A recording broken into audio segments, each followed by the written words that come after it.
Estilo não é só o que a gente veste, é o que a gente comunica. A Cris tem muito a nos falar sobre isso e hoje ela abre o jogo para falar das escolhas que traduzem o jeito único dela.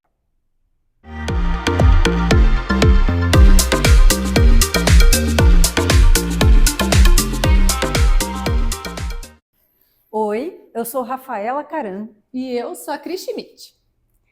No episódio anterior, a Cris me colocou contra a parede e me fez perguntas que me fizeram revelar muito sobre mim. Mas hoje eu vou inverter esse jogo. Agora quem vai responder é ela e eu já adianto. Eu caprichei nas perguntas, hein? Uia. Afinal, a gente já viu que é no detalhe das escolhas pessoais que descobrimos o verdadeiro estilo das pessoas, seja na moda ou na decoração. Então vamos lá, Cris? Preparada para responder sem filtros? E uma virginiana me fazendo perguntas. Eu tô com medo, mas vamos lá que eu não sou de fugir de desafio, vai. Vamos começar de leve, tá bom? Tá bom. Me conta, um tecido que te representa. Respondo sem pensar. É o couro. Se a gente olhar para a história, Rafa, o couro sempre esteve presente. Ele já foi abrigo, depois ele virou sandália no Egito, na Roma ele era uma armadura. Eu tenho uma relação com o couro há muito tempo, mas só depois de mergulhar no universo da moda que eu entendi o porquê. Quando eu uso couro, eu me sinto forte, eu sinto como se eu estivesse vestindo uma armadura de fato. Ele me dá força, segurança, confiança e ao mesmo tempo ele é confortável como uma segunda pele. Eu sinto que eu gosto de tudo no couro, do cheiro, a durabilidade, do caimento, ele definitivamente me representa. Essa tua resposta me faz pensar como existem materiais que realmente conversam com a gente, né? Sim. E às vezes isso é tão forte que acaba se traduzindo em algumas peças de roupa específicas. Sim. Para você, qual seria a peça de roupa que é 100% Cris? Rafa, definitivamente a jaqueta de couro. Já que eu falei do couro, não tinha como fugir dela, né? Eu uso o ano inteiro, primavera, verão, outono, inverno. Tem algumas cores e eu acho que ela combina com tudo. O couro traz essa história de força, né? E quando eu visto uma jaqueta, não só estou me cobrindo, estou assumindo uma postura. Ela me dá presença, segurança, mas eu acho que sem tirar a feminilidade. Então, dentro dos meus estilos, né, falando um pouquinho, pegando esse gancho sobre estilo, eu tenho um estilo muito forte em mim, que é o glamuroso, que é essa coisa da sensualidade. E eu acho que o couro, como material, reflete muito isso. Então, ele traz esse quê de sensual, mas ao mesmo tempo de força. Então, eu acho que a jaqueta de couro, ela realmente me representa. É interessante, né? Como cada pessoa tem uma peça de roupa que é como se fosse uma extensão da sua personalidade, né? Exatamente. É como se fosse realmente algo que você pode vestir todos os dias, que não enjoa. É algo realmente que está ali dentro do seu guarda-roupa e é a sua primeira opção. Normalmente não tem erro. E me conta, Cris, se fôssemos falar em estampas, qual seria a sua escolha? Olha, Rafa, eu já gosto há muito tempo do zebrado, né? Isso antes de eu trabalhar com estilo, mas eu não entendia muito bem o porquê.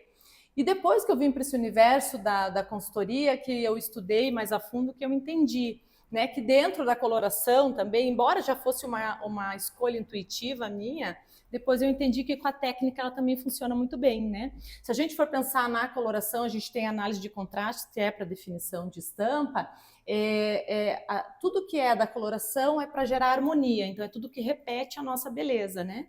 Eu tenho cabelo preto, tenho a pele clara, então a estampa da zebra, ela entra nessa questão, é como se eu repetisse a minha beleza. Que legal! E aproveitando o gancho que você está falando sobre coloração pessoal, me conta o que a sua paleta de cores revela sobre a sua personalidade. Então, todo mundo acha que a paleta de cores é só técnica. É claro que existe muita técnica envolvida, mas também existe uma questão mais de temperamento também, né? Eu, dentro da coloração, a minha paleta, quando eu fui fazer a minha análise, quando eu estava fazendo o curso de coloração, com a Lu, lá do Estúdio Imagine de São Paulo, ela fez a análise e, assim, entendeu que eu era um inverno. Mas nós temos 3 invernos, né? 3 paletas de inverno.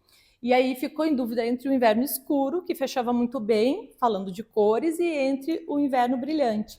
Mas por temperamento, ela teve esse desempate. Então, ela falou, Cris, eu vou te dar como inverno brilhante, porque você tem essa característica expansiva, você fala bastante, é alegre, né? Gosta de conversar. Então, existe muito isso na coloração também. Às vezes a gente desempata por conta do temperamento. Nossa, gente, isso é incrível, né? Muito legal. Porque quando a gente fala em coloração pessoal, todo mundo pensa só na questão das cores. Exatamente. Ninguém para pensar que a questão comportamental pode ajudar na decisão, né? Na definição da paleta de cores. Isso é incrível. Ó, quero saber de vocês. Quem aí já sabia que a questão comportamental também pode influenciar na definição da paleta de cores? Escreve para mim aqui embaixo, a gente quer saber. Agora eu fiquei super curiosa, quero saber se você já sabia disso também. E Rafa, deixa eu pegar um gancho na questão da coloração. Quando a gente fala de coloração, as pessoas pensam assim, meu Deus, eu vou fazer a coloração e vou limpar do meu guarda-roupa tudo que não me valoriza.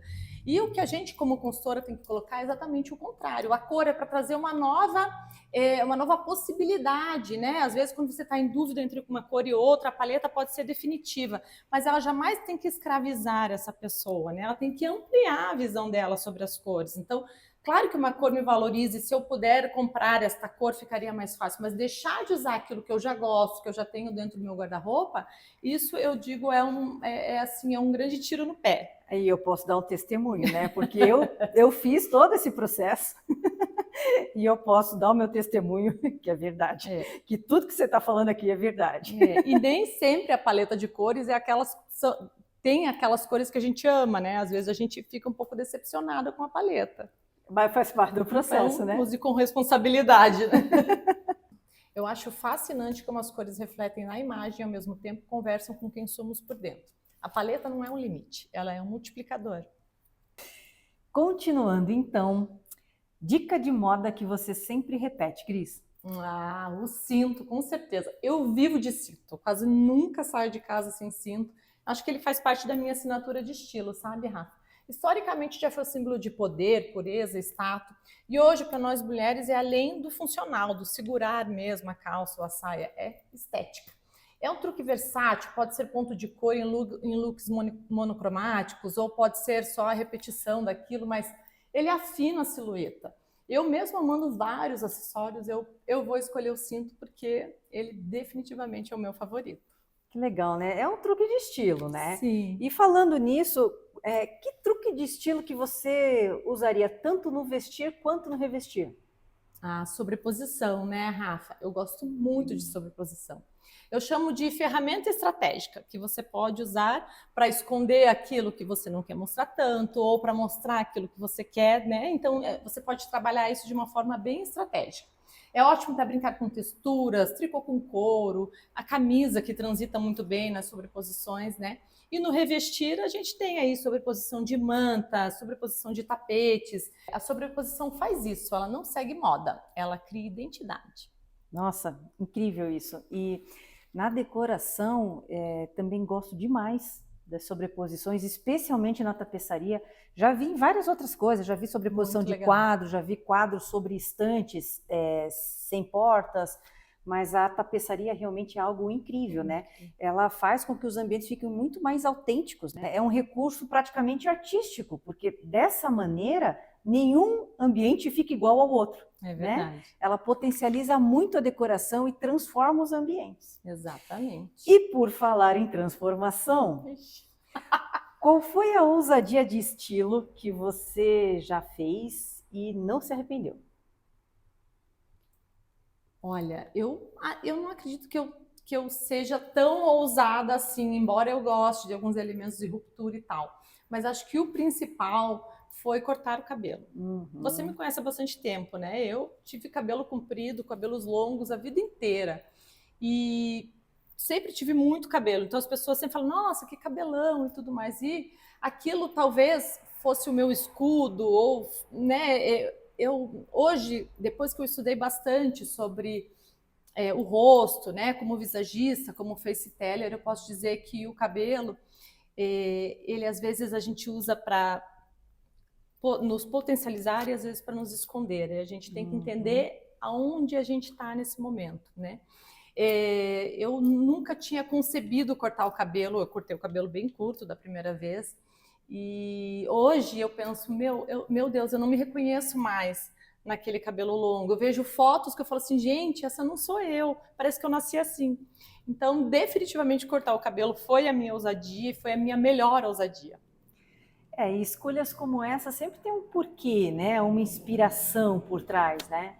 E eu sei que você tem referências muito fortes, tanto na moda quanto no design. Sim. Quais são elas? Tem dois, né, que eu gosto sempre de citar. Uma delas é a Gabrielle Chanel, Coco Chanel, porque ela nos libertou de algumas peças de roupas. Não que a gente não use essas peças de roupas hoje, mas ela trouxe para a gente a referência do universo masculino de forma prática. Ou seja, por que uma mulher não pode usar calças? Por que ela não pode andar a cavalo de calças e tem que andar de ladinho de vestido, né? Então ela trouxe essas referências do universo masculino, mas fortalecendo a mulher e não masculinizando a mulher. E depois dela veio o Yves Saint Laurent e sistematizou isso, né? Ele era muito delicado, muito sensível, mas trouxe para a gente novas referências desse universo masculino, meio que institucionalizou isso, né? Então, mulher pode vestir o que quiser, ainda assim ser feminina. Cris, e um acessório que nunca pode faltar no seu look? Bom, já falei do cinto, então agora eu vou falar de um outro que é muito importante, que é o óculos. Óculos não é só para ver, óculos é para ser visto, né? Eu vou falar dele porque ele está no rosto. E o rosto, embora seja a menor parte do nosso corpo inteiro, ele é a mais importante. Então, como visagista e freestyler, eu digo, o óculos traz uma enorme capacidade de comunicação. E ele está no rosto, ele é decisivo. Escolher o óculos não é só provar e levar. Chega lá, opa, ficou bom, ficou bonitinho, eu vou levar. Tem técnica, a gente tem que pensar em linhas que comunicam força ou dinamismo, nas melhores cores, né? O tamanho importa, o caimento do óculos, como ele se assenta no nariz. Então, óculos muitas vezes diz ao mundo quem você é. Então, vamos prestar bastante atenção na escolha do óculos, tá? O óculos tem que falar uma verdade sobre você. Ele está no seu rosto. É muito importante que a gente tome cuidado. Então, é uma ferramenta de identidade. Não pode ser deixada para lá.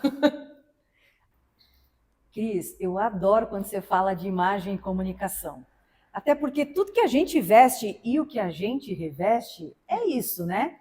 São formas de traduzir quem a gente é e o que a gente quer mostrar. É verdade. Mas para concluirmos, eu preparei uma pergunta especial. Claro, não podia faltar. Eu quero saber, para você, o que é mais importante? Vestir ou revestir? Essa pergunta é difícil, né, Rafa? Porque os dois tratam do mesmo conceito. Um é a forma como eu me comunico para o mundo e o outro é a forma como a minha casa comunica quem eu sou. No design, quando escolhemos revestimento, a gente está revelando quem habita aquele espaço. E no vestir, quem habita aquele corpo, né? Quem sou eu de verdade? Então, no final das contas, é tudo sobre estilo, propósito e identidade. É exatamente isso, Cris. Até porque roupa e ambiente são camadas da mesma narrativa. Sim. Uma conta a nossa história quando a gente sai para o mundo e a outra quando a gente volta para casa. É verdade. E quando a gente olha essas duas dimensões juntas, a gente entende o sentido do vestir e revestir. Não é sobre tendência, é sobre estilo com identidade e propósito.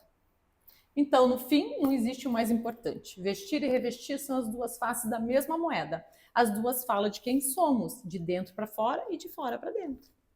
Cris, te ouvir falar hoje foi como montar um mood board. Ao longo da nossa conversa aqui, eu fui mentalmente montando um painel de referências, porque a cada resposta você me trazia uma camada diferente, uma textura, uma cor, uma estampa. Então, no fim, isso tudo faz muito sentido e diz muito sobre a pessoa incrível, autêntica e cheia de personalidade que você é. Obrigada, amiga. E ficou claro aqui que cada escolha sua vem de um lugar consciente. E isso é de quem entende a moda como uma ferramenta de expressão e não só como aparência, né? Exatamente. E é isso que, para mim, faz você ser uma pessoa tão inspiradora. Eu me inspiro muito em você. Obrigada, amiga. Eu também me inspiro em você. E é uma delícia ver como o teu universo se conecta com o propósito do canal. Sim. E esse foi mais um episódio do Vestir e Revestir. Hoje foi o dia da Cris abrir o coração e dividir com a gente as suas escolhas, seus gostos pessoais e um pouco da sua personalidade. Tenho certeza que todo mundo conseguiu conhecer um lado ainda mais especial dela. E já fica o convite. Nos próximos episódios a gente começa a se aprofundar ainda mais no diálogo entre moda e interiores. Sempre com a nossa proposta de trazer esse assunto de forma leve, clara e inspiradora. Rafa. E você já sabe, né? Curta com estilo e siga com propósito. Se inscreva aqui no canal do YouTube para não perder nenhum episódio e também nos siga no Instagram. Por lá você vai encontrar conteúdos diferentes, bastidores, curiosidades, inspirações rápidas e alguns erros de gravação também, né? Vale a pena acompanhar os dois canais, porque cada um tem um jeitinho único de falar sobre moda e interiores de um jeito que você nunca viu. Até lá! Até lá!